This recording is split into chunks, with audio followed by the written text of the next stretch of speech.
podcast. It's me, Tiffany. Today I have another special guest with me, writer and director Sparky Tehnsuko. How are you doing, Sparky?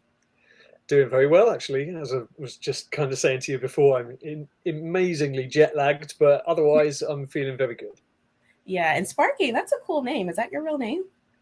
It is as much as I want it to be. Okay. Yeah, Well, I'll be I mean, cagey it about my sticks. name. It Say sticks. again? Oh, yeah, no, that's one good part of it is just being able to introduce yourself and not have people say, "Who was that again?" Yeah, exactly. Hmm. But today, you guys, we're going to be talking about his latest short film titled Villain, and it's starring Bella Ramsey and Isla Gee. I saw this film, I want to say maybe like a few weeks ago. Okay. Um, and it was very interesting. It was kind of dark, kind of intense, and so I really was really curious to talk to you about it, to get your, uh, just to kind of pick your brain about it and to find out what the concept came from and all that kind of stuff. But before we jump into the film, I did want to know a little bit about your background. So, how you got Sure. into filmmaking, and is short stories and short films your preferred method of filmmaking? So I'll start with the start there. I got into short filmmaking or filmmaking in general immediately just after university. I worked at cinemas and things when I was younger and wanted to get into filmmaking because I realized that that was something that I really loved as an art form. Mhm. And so I went to university and studied film studies. Making a couple of short films as student films while I was there, and then decided to carry it on after I'd graduated. I basically moved immediately to London because that's where the work is, um, and bought myself a shoddy little camera to try and make some things with, and just by myself or with my friends, and like no professionalism whatsoever, just kind of figuring out how to do things on the way. And yeah, so in terms of um, getting more into the industry, though, then um, I ended up actually being an assistant director in the film industry, Hmm. uh, which is kind of an organizational part of it. It's just whenever the director says, "Okay, this is what I want to do right now," then it's the assistant directors who run around and speak to all of the different departments and say, "Okay, this is what we're doing, so this is how we do it," blah blah blah, just organizing as to the whims of the creatives. And so that kind of taught me everything about being on a set, about general departments of the industry, things like that. And in the meantime, I spent many years while I was doing that, just working other kind of jobs while making my own films, still with these shoddy cameras and with increasingly or decreasingly many friends, and trying to increase the amount of actual professionals who were working on the things with us. So as we as we've kind of been making short films for the last, it's been over a decade now. We have been everything from just like something that I might have just made literally myself with a couple of actors and done all the camera work and all of the editing and everything myself, and then it is me just doing a lot of things where I'm spread thinly and not doing anything very well, Hmm. to getting to the point of Villain where we have very specific people doing very specific jobs and doing them all well, which means that I'm able to write or direct or anything and just kind of focus my attention on those things and trying to do those particularly well. But yeah, in terms of whether short film is my preferred form um, of art, I guess it's just what's available to me most at the moment. I would like to go into longer forms of things. There are still a fair few ideas that I've had kind of written down for a while, which I think still would just be short films. Hmm. But yeah, to be honest, I would. There's a lot of ideas out there in the world that other people have had that I'd love to collaborate with, and there's ideas that I've had that I'd love to get from the page to the screen. But the main thing is just what I'm able to do at any given time. And at this point in time, or up until this point in time at least, then shorts has been kind of the main thing that I've been able to say, yes, I can accomplish that. Okay, got it. And it's interesting that you said you were an AD because I feel like I'm not sure if it's the same way in the UK, but I think a lot of times here in America, a lot of people who get into filmmaking, they start off doing those types of positions, and a lot of people are like production and Yeah. even just being like a mailer in the writing room, and so they make their way up into the up until they're a director or a writer or anything like that. So I imagine that that was good practice for you. It has been, yeah. So, and it is very much the same in the UK, where there's lots of other people who make films now that I have worked as an AD or in some other below the line capacity sometime in the past. In fact, even our film played at HollyShorts, and there was another film called Free by Mhm. Ashish Gadvi, who is someone that I literally just worked in an office with a few years ago, and we were both on Disney's The Artemis Fowl. Okay. So we were just working in a very office job, not doing anything particularly creative there, but obviously both having aspirations otherwise. And Mhm. here we are just a few years later, and both of our films played in the same festival. Yeah, it's a great way to get the kind of experience that you need to figure out how to really properly do things. Because, as I say, I did do a lot of things when I was like a student or immediately after I was a student, and there's a lot that I really had no idea how to do. I really didn't know how one particular department would reflect the work of another or add to it or take away from it, etc. So it's really good to learn what kind of complements different parts of the crew can pay one another, and it allows you to create a sense of where the trust needs to go, really, rather than just kind of trying to keep it all to yourself and think, oh, I'm the only one who knows what I'm doing, so I'll just try and keep it close to my chest. You finally do kind of get, oh, they know what I'm doing, and they know what they're doing, and I can just kind of say what I want, and I can just trust that they'll just do it correctly because Mhm. they're good at their jobs and things. So yeah, it's a really good thing to get some work as an AD or in production, just generally as kind of a runner, enabling you to get a little bit of experience with how the industry works and what your role as a director might be. If you're looking at a director doing their work, you can think, if I were in that position, this is kind of the way that I might need to do it. Yeah, and I feel like you gain so much respect for the other departments because you really see like all the work it takes just to make one short film or just to make one TV episode. And I think that's what I find so fascinating about filmmaking, like all these people coming together to do their job and then we get to see the end result of it. Like we just get to sit back and enjoy it, but there's so much work that goes into it. Yeah, no, there's so much time spent on it, and that was a big thing as well. Is just realizing how much time goes into each little thing. There's some days where there's been just kind of one setup where everyone has been putting their all in, sorting out the lights, doing everything with costumes, everything, just kind of getting into position, getting ready, and then we'll spend days filming it over and over again from different angles with slight variations and whatever.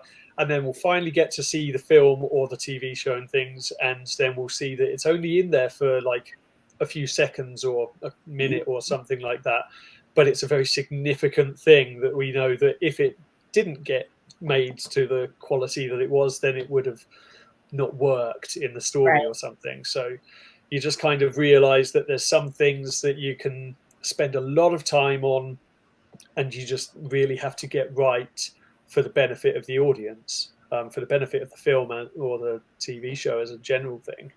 But seeing how long, for example, TV shows get to be made, like every season of TV is so much longer than you may expect that it takes to get made. Like Mhm. I just finished one that I probably shouldn't be talking about, but I just finished a show for Amazon Studios that started filming in, I think, October and just finished like towards the um, end of June or beginning of July.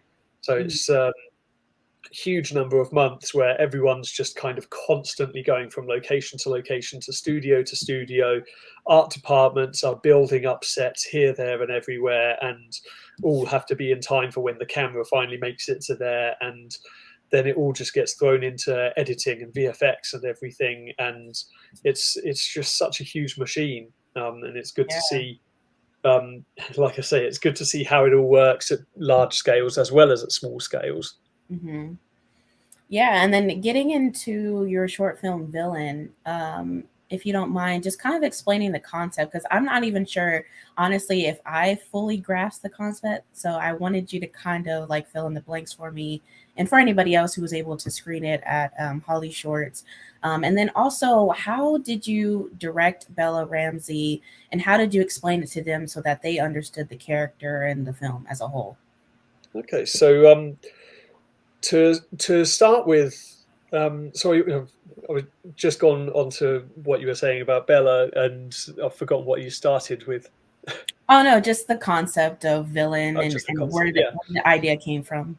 sure. So the concept is basically that a young woman who is there's no dialogue in the film, but the credits are written with her name as Georgia. Mhm. Um, Opens the film with her family at her home having been destroyed, and then takes the kind of not very wise decision to seek out revenge against this massive monstrous dragon that is responsible for it.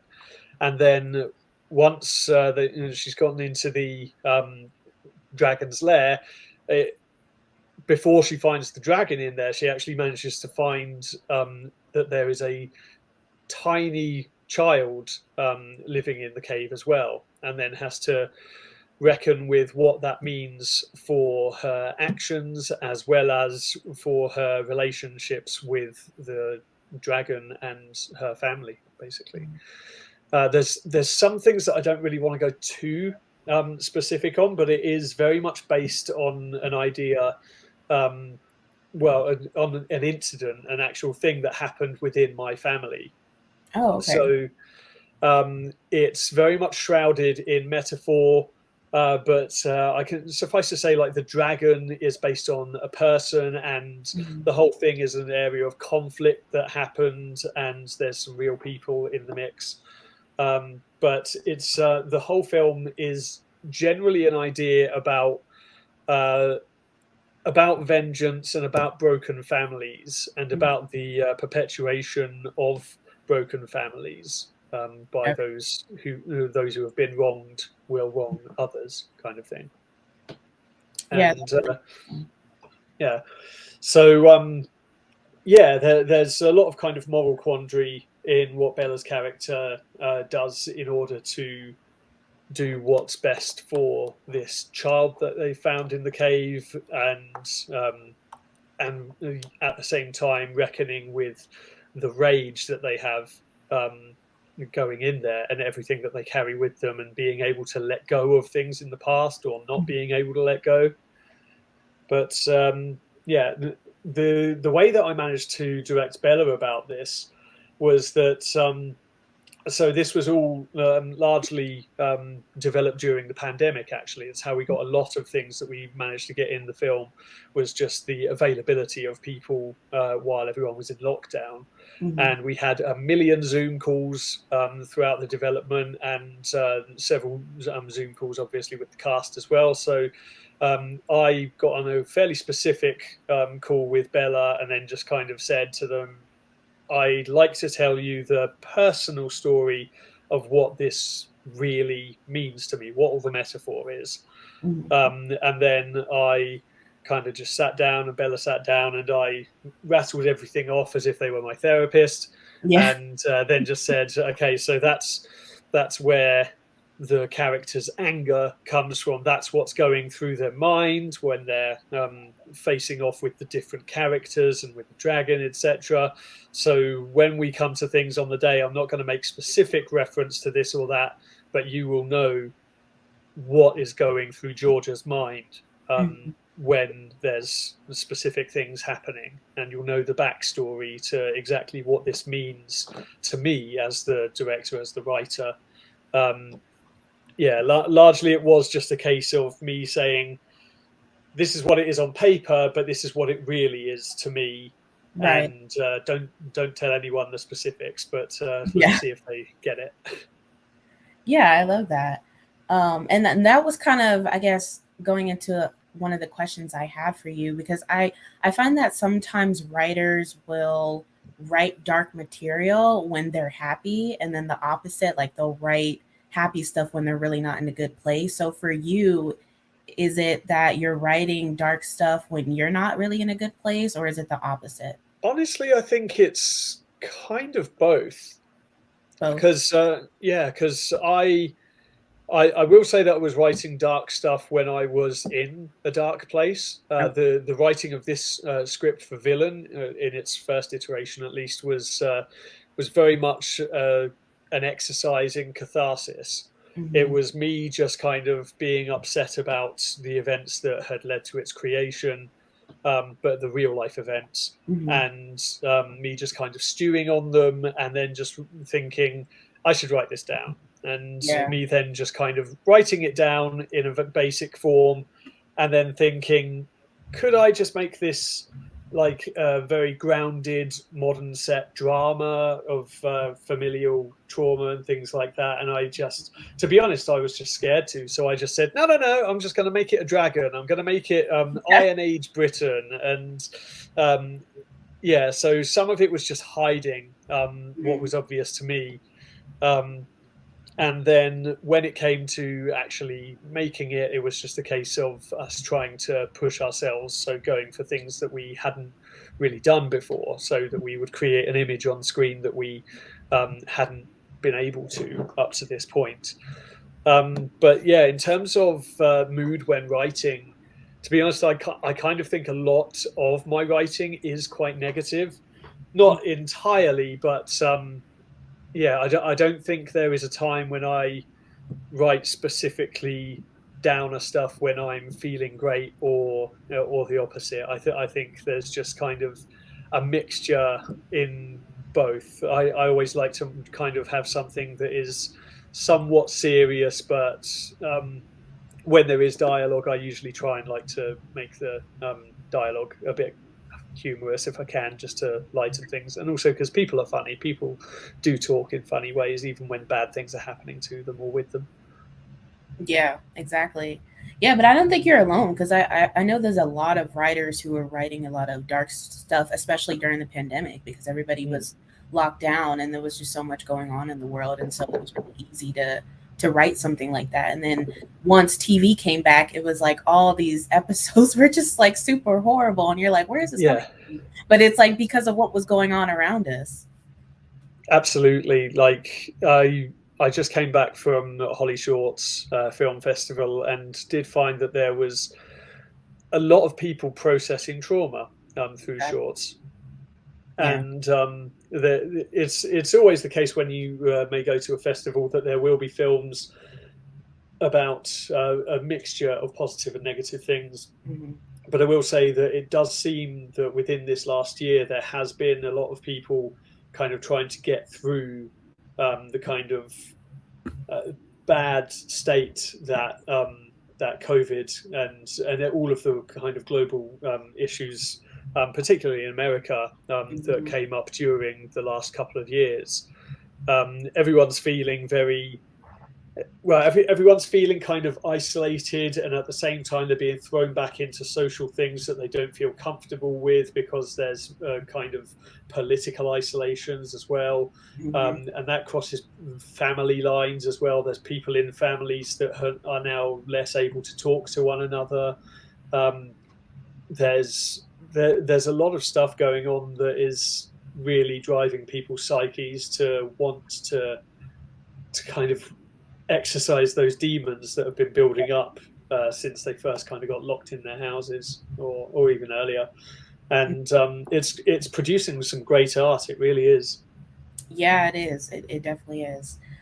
So at the time that you were filming this, was Bella already a pretty big star? And if so, how did that collaboration come about?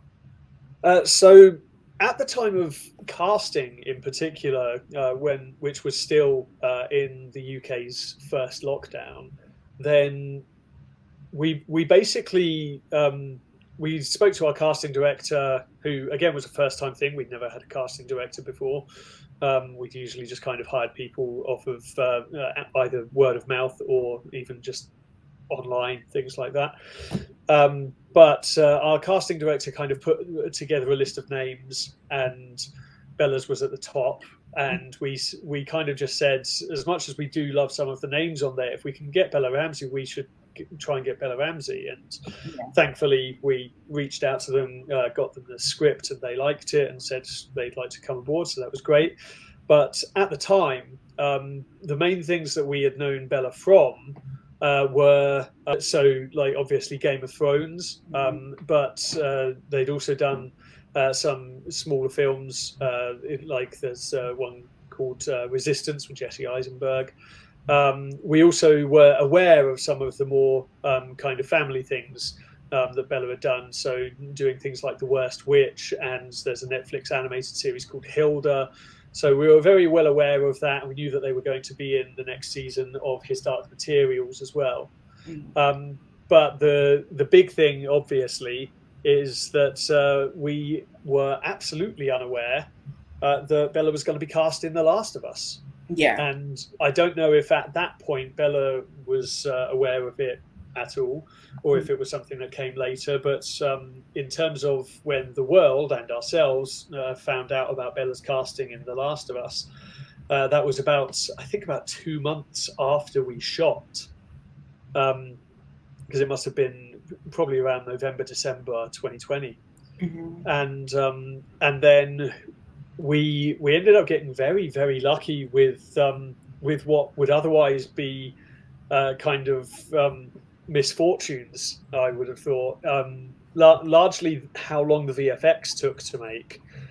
So as I mentioned, we've got a dragon in this film, and we ended up getting that to be a VFX venture, which again was a first for us. We hadn't really done proper VFX before, and we weren't expecting it to be quite so expensive as it otherwise would be.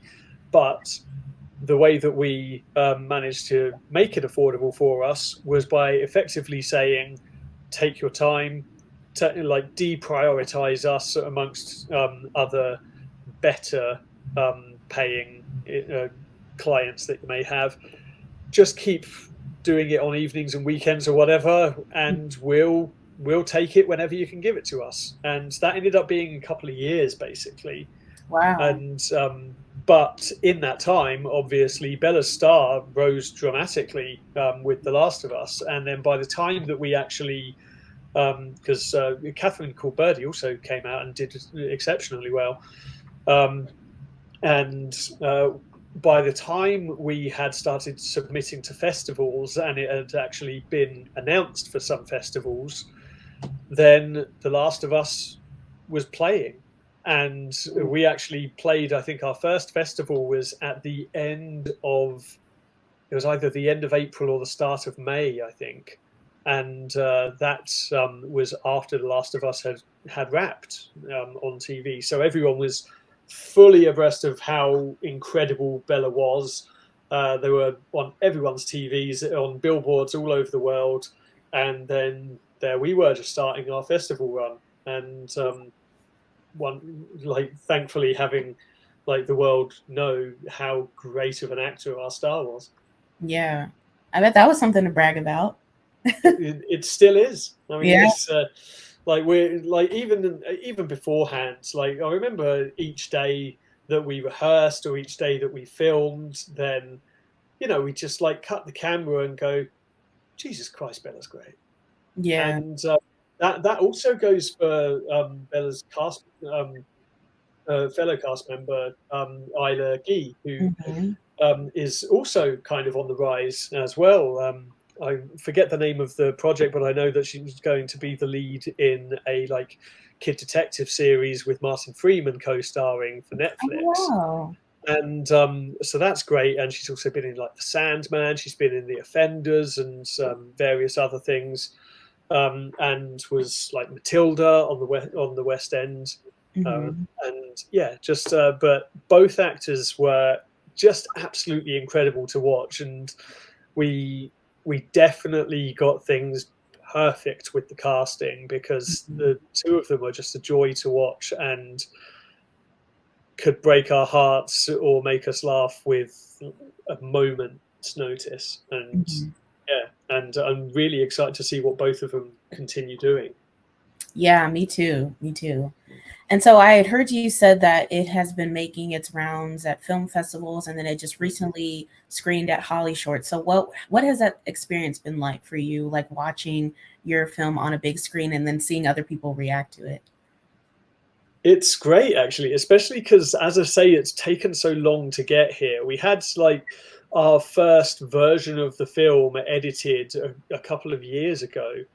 We were just like, it was basically the full film, but without the VFX, without the dragon and stuff. And I knew in my head what the dragon was going to be doing in each of these bits.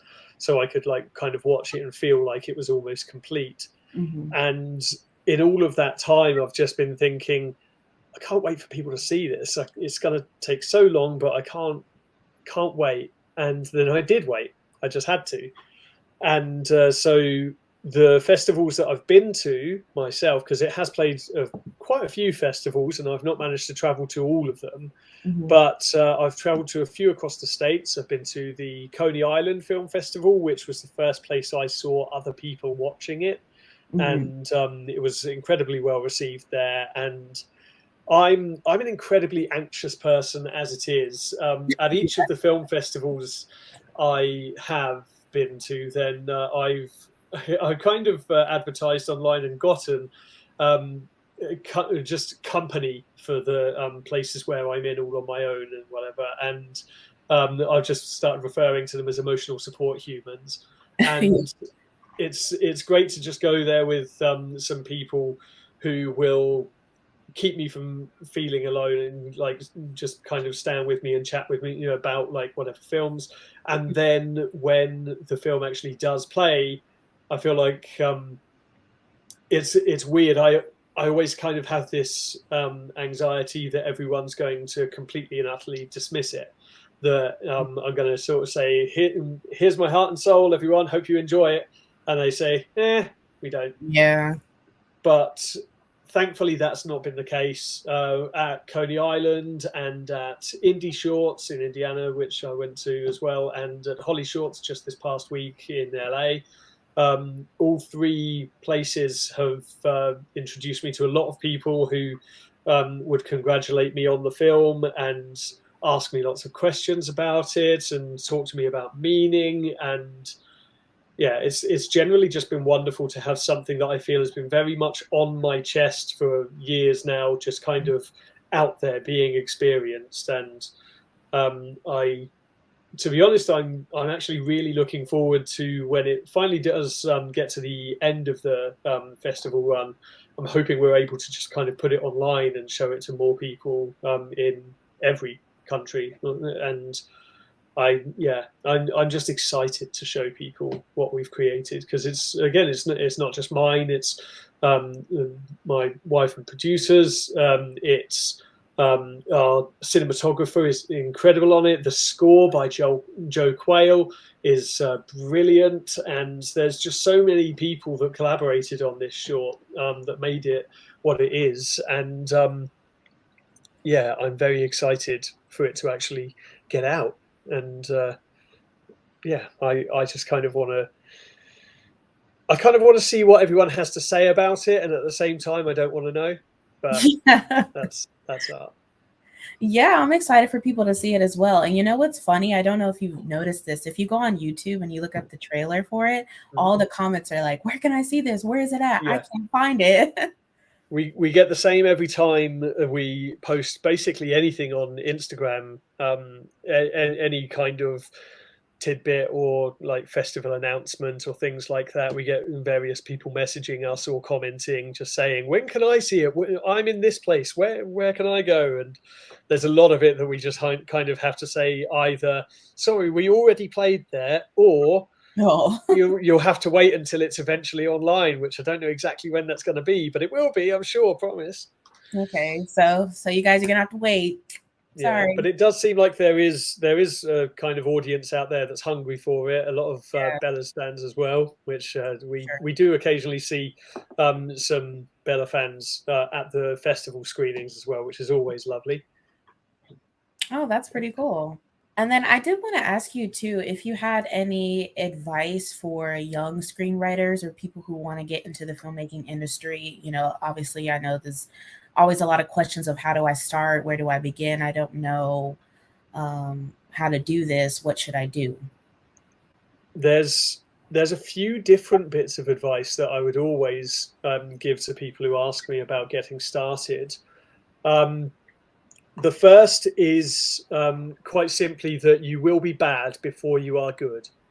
There's a quote from, of all things, Adventure Time, which is like, Mm. um, sort of sucking at something is the first step to being sort of good at something, and Yeah. it's true. So when you are starting, the first thing that you make is not going to be the one thing that you immediately skyrockets you. It's probably going to be not very good, but there is so much that you will learn from it. And then the next thing will be better, and then the next thing will be better. Every single thing you do is as much an exercise in art as it is just practice Yeah. and towards your eventual perfect. Well, not perfect because nothing ever is, but still. And so, yeah, the first thing I would say is just don't be afraid to make something bad. It's better than making nothing at all. Mm. And the second thing I'd say, which is kind of along the same sort of lines, is to take the lesson that I've spent basically a decade learning and try and do as few roles as possible by yourself. So that means that if you're coming to a project and you're thinking that you're going to write it, direct it, produce it, edit it, act in it, do the costumes for it, do the VFX for it, do everything for it, then what I promise you is that you may be able to do all of those things, but you will do all of them pretty badly and none of them well. Whereas if you just focus your attention on the one thing that you really want to do, like if you are desperately wanting to direct, be a director and find other people who want to do those other jobs. Yeah. Like very much divide efforts so that everyone has a specific thing that they do better than you would if you have a million things to do. So yeah, basically make sure that you are focusing your efforts on something specific that you want to do rather than broadly doing everything. Mhm. And also do not be afraid of your starting efforts to be bad. Beyond that, the same advice that many people will give is just, and this is kind of tying in with the don't worry about being bad thing, is just make more stuff. Like I say, it's practice. So make stuff on your phone, make stuff on crappy 1990s handheld camcorders or whatever. Just make stuff. And each time you will learn something and you will get better. And then at some point you'll have something that you'll think, this is something I actually want to show the world. And I think that they will respond to. And yeah, it wouldn't have gotten to that point if you hadn't made all the stuff that you started with. Yeah, that's good. So just start it, just do it. Cause I feel like it's so easy to go, well, I'll just wait until I get better, or I'll just wait until this. And then it's like, Yeah, you'll be waiting forever. absolutely. Like that, the hardest part, I'll put it in kind of a metaphor, is that so I go running quite a lot, and the hardest part is always just getting out of the door. Mm-hmm. Like if I have got my running stuff on and I leave the house, the actual run, it may be difficult, but I know that I'll do it and it will be fine. But if I am inside the door and there's a bit of my head that says, not today. There is still absolutely a chance that I just will not do it. And so if you can just make yourself start, just do like the main, like stepping out of the door and getting in, like getting to it, that is always the part that you just need to get over, and then the rest of it will just kind of happen. Yeah, exactly. I wholeheartedly agree with that. And then lastly, I did want to ask you, are there any current projects or anything that you're working on that you can talk about? Just kind of things that I'm writing at the moment, actually. So there's a few things, because where I mentioned the Amazon thing that I've been on for like the last majority of the year, then that didn't afford me a lot of time to do any writing, and now I've actually got a bit of freedom to do so. One of them is a feature of Villian. Effectively, it's not it's not a feature version of the short itself. Rather, it's a sequel to the events of the short, so set in the same world, same characters, but it's very much an answer to the question, what happens next? Oh, okay. And so that's something I'm working on, writing out, fleshing out properly at the moment, which is going quite well. And otherwise, there's a few projects that I'm excited about that I will also be working on, just kind of as and when I have time availability. And those include one which is a true story about a young man who washed ashore in just kind of a tiny seaside town in England, and was then discovered by some mental hospital staff to have a great gift in playing the piano. And so then there was this massive rush of urgency on finding his identity and who was this incredible pianist that no one knew the identity of, and he couldn't talk and things like that.